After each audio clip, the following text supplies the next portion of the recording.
Calon Gubernur Aceh nomor urut 1, Bustami Hamzah menyebutkan Aceh memerlukan kepemimpinan yang mampu membawa perubahan nyata dan berharap masyarakat dapat bersatu untuk mewujudkan harapan tersebut. Hal itu dikatakan Bustami Hamzah dalam sambutannya saat pengukuhan relawan Anu Kumun Ombus di posko pemenangan Rumah Kita Bersama di Banda Aceh. Bustami juga menekankan pentingnya menjaga semangat kebersamaan dan gotong royong dalam setiap langkah.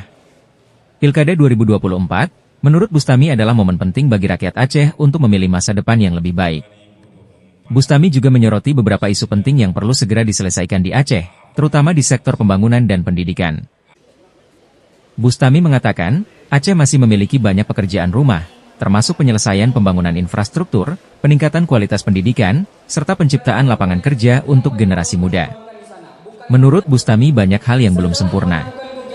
Masih ada desa-desa yang tertinggal, infrastruktur yang belum selesai, serta pendidikan yang belum merata di seluruh wilayah Aceh. Hari ini sudah masuk masa kampanye.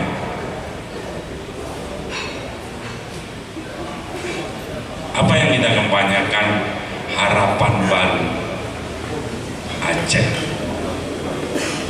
Mengapa kami mengambil judul ini,